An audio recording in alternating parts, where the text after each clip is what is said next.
Hi friends, இஷ்டமா சமைக்கலாம் சேனலுக்கு மீண்டும் உங்களை வரவேற்கிறேன். இன்னைக்கு கொஞ்சம் வித்தியாசமான ஒரு கேக் ரெசிபி தான் பார்க்க போகிறோம்.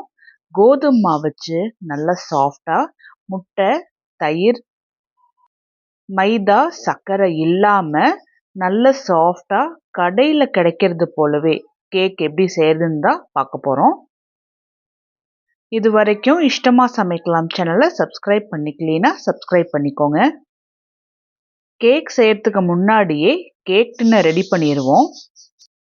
நான் எடுத்துருக்கிறது 1/2 kg ரவுண்டு கேக் டின். இதில் பட்டர் ஷீட் வச்சுட்டு எண்ணெயை நல்லா முழுமையாக கோட் பண்ணி வச்சிடலாம். நல்ல அகலமான பவுலாக எடுத்துக்கலாம். இதில் 3/4 கப் கரும்பு சர்க்கரை போட்டுக்கலாம். இதே கப்பில் தான் எல்லா இன்க்ரீடியன்ஸுமே அளக்க போகிறோம். நீங்கள் வீட்டில் இருக்கிற எந்த டம்ளர் வேணாலும் யூஸ் பண்ணிக்கலாம். அதே கப்பில் 1 கப் நல்லா காய்ச்சி ஆறின கெட்டியான பால், 1/4 கப் எண்ணெய், வாசனை இல்லாத எந்த எண்ணெய் வேணாலும் யூஸ் பண்ணிக்கலாம். நான் சன்ஃப்ளவர் ஆயில் யூஸ் பண்ணுறேன். விஸ்க் வச்சு இது மூணுத்தையுமே நல்லா பீட் பண்ணி எடுத்துக்கணும். நல்லா கண்டினியூஸாக 5 நிமிஷம் பீட் பண்ணோம் அப்படின்னா சேர்த்திருக்கிற கரும்பு சர்க்கரை நல்லா கரைஞ்சிரும். இதில் ஜல்லடை வச்சு 1/2 கப் கோதுமை மாவு எடுத்துக்கலாம். நான் ஆஷீர்வாத் கோதுமை மாவு தான் எடுத்திருக்கேன். இதில் 1/4 கப் அளவுக்கு cocoa powder, 1 teaspoon baking powder,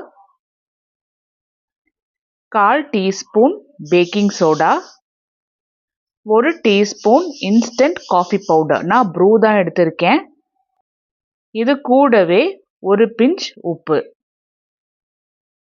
எப்போ சாக்லேட் கேக் செஞ்சாலும் இது போல் காஃபி பவுடர் சேர்த்தினோம் அப்படின்னா அது சாக்லேட்டோட ஃப்ளேவரை நல்லா என்ஹான்ஸ் பண்ணி கொடுக்கும். அதே போல் உப்பு சேர்த்தும் போது இது கேக்கோட அந்த சுகரை நல்லா என்ஹான்ஸ் பண்ணி நல்ல டேஸ்ட்டாக இருக்கும். இப்போது இதில் சேர்த்திருக்கிற ட்ரை இன்க்ரீடியன்ட்ஸ் எல்லாமே வெட் இன்க்ரீடியன்ஸோட சேர்த்து நல்லா கலந்துடணும். கட்டிகள் இல்லாமல் நல்லா மிக்ஸ் பண்ணி எடுத்துக்கோங்க. நான் நல்லா ஸ்பீடாக ஒரு 5 நிமிஷம் பீட் பண்ணி எடுத்திருக்கேன். இதில் 1 டீஸ்பூன் வெனிலா எசன்ஸ், நீங்கள் வெனிலா எசன்ஸுக்கு பதிலாக ஏலக்காய் தூள் கூட சேர்த்திட்டு நல்லா கலந்துட்டுக்கலாம். ஒரு முறை நல்லா கலந்துட்டுட்டு இதில் 1 டீஸ்பூன் வினிகர் சேர்த்துறோம். இது நம்ம சமையலுக்கு யூஸ் பண்ணுற வினிகர் தான். வினிகர் இல்லைன்னா இதே போல் 1 டீஸ்பூன் லெமன் ஜூஸ் யூஸ் பண்ணி நல்லா கலந்துட்டுக்கோங்க. அவ்வளோதான், நல்ல கரெக்டான கன்சிஸ்டன்சியில் கேக் பேட்டர் ரெடி ஆயிடுச்சு. கேக் பேட்டர் பாருங்கள், இது போல் ரிப்பன் கன்சிஸ்டன்சியில் இருக்கணும். இதை ரெடி பண்ணி வச்சுருந்த கேக் டின்னில் போட்டுடலாம். அந்த ரிப்பன் கன்சிஸ்டன்சி பாருங்கள் எப்படி ஃப்ளோ ஆகுதுன்னு. இந்த பக்குவத்தில் இருந்தால் தான் கேக் நல்லா சாஃப்டாக இருக்கும். நல்லா டேப்பர் பண்ணி விட்டுடலாம். ஏர் பபிள்ஸ் எல்லாமே ரிலீஸ் ஆகிடும். இன்றைக்கி நான் ஓவனில் தான் ரெடி பண்ண போகிறேன். 10 மினிட்ஸுக்கு ஓவனை ப்ரீஹீட் பண்ணி வச்சுருக்கேன். திரும்பவும் 180 டிகிரிஸில் நான் 30 மினிட்ஸ்க்கு வச்சு பேக் பண்ணி எடுத்துக்க போகிறேன். கடாயில் எப்படி கேக்கை பேக் பண்ணுறதுங்கிற வீடியோவுமே நான் இதுக்கு முன்னாடி போட்டிருக்கேன். அதோட வீடியோ லிங்க் நான் உங்களுக்கு டிஸ்கிரிப்ஷன் பாக்ஸில் தரேன், பாருங்கள். 30 மினிட்ஸ்லேயே என்னோடய கேக் நல்லா சூப்பராக பேக் ஆகிருக்கு. இது போல் ஒரு உடன் கத்தியோ இல்லை நார்மல் கத்தி கூட நம்ம விட்டு பார்த்தோம் அப்படின்னா நல்லா கிளியராக வரணும். நல்லா முழுமையாக ஆற விட்டுடுவோம். இன்னொரு பவுலில் 1/2 கப் விப்பிங் க்ரீம் எடுத்து வச்சுருக்கேன். க்ரீமை ஒரு 5 நிமிஷம் நல்லா முழுமையாக பீட் பண்ணிவிட்டு இதில் 4 டேபிள் ஸ்பூன் அளவுக்கு ஐசிங் சுகர் யூஸ் பண்ணணும். ஏற்கனவே விப்பிங் க்ரீமில் சுகர் இருக்கும், ஆனால் ஐசிங் சுகர் யூஸ் பண்ணும்போது நல்ல ஒரு ஸ்டிஃப்னஸ் கிடைக்கும். ஐசிங் சுகர் போட்டுட்டு மெஷினை ஆன் பண்ணாமல் க்ரீமோடு சேர்த்து நல்லா கலந்துட்டுட்டு அதுக்கப்புறமா மெஷினை ஆன் பண்ணிக்கிங்க. அப்போ தான் புகையாக பறக்காமல் இருக்கும். நல்லா ஸ்டிஃப் பீக்ஸ் வர வரைக்கும் நல்லா பீட் பண்ணி எடுத்துடணும். இது போல் குண்டாவை கவுத்தி பார்த்தோம் அப்படின்னா ஒழுகக்கூடாது. அதுதான் கரெக்டான கன்சிஸ்டன்சியாக இருக்கும். கேக்குமே நல்லா முழுமையாக ஆறிடுச்சு. இப்போ கேக்கை டீமோல்ட் பண்ணி எடுத்துருவோம். கேக் டின் சைட்லலாம் எண்ணெய் தடவி இருக்கும், பட்டர் ஷீட்டும் போட்டிருக்கனால நல்லா ஈஸியாகவே டீமோல்ட் ஆகிட்டு வந்துடும். இதில் பட்டர் ஷீட்டை ரிமூவ் பண்ணிட்டோம்னா பாருங்கள் எந்த அளவுக்கு நல்லா பர்ஃபெக்டாக கேக் பேக் ஆகிட்டு வந்திருக்குன்னு.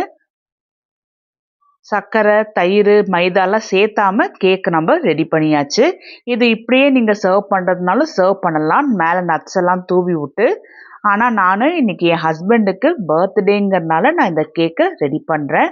அதுக்காக நான் க்ரீம் எல்லாம் போட்டு டெக்கரேஷன் பண்ணிக்கிறேன். கேக்கை நான் 2ஆ கட் பண்ணிவிட்டு சுகர் சிரப் நல்லா தாராளமாக ஊற்றணும். அப்போ தான் கடையில் கிடைக்கிறது போலவே நல்ல ஸ்பாஞ்சியாக கேக் பேஸ் இருக்கும்.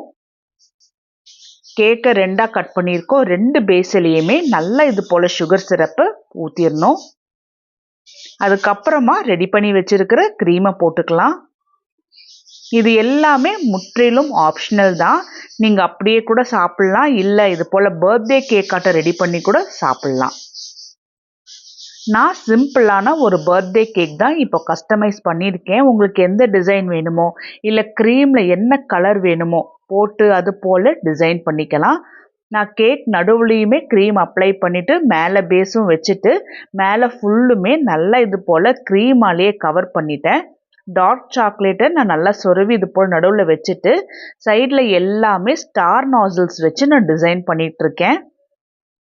இதுக்கு மேலே எடிபிள் பால்ஸ் எல்லாமே நான் தூவி விட்டுட்டேன். நீங்களும் நான் இந்த வீடியோவில் சொன்னது போலவே எக்ஸாக்ட் மெஷர்மெண்ட்ஸ் வச்சு கேக் செஞ்சு பார்த்துட்டு எப்படி வந்துச்சுன்னு எனக்கு கமெண்ட் பண்ணுங்கள்.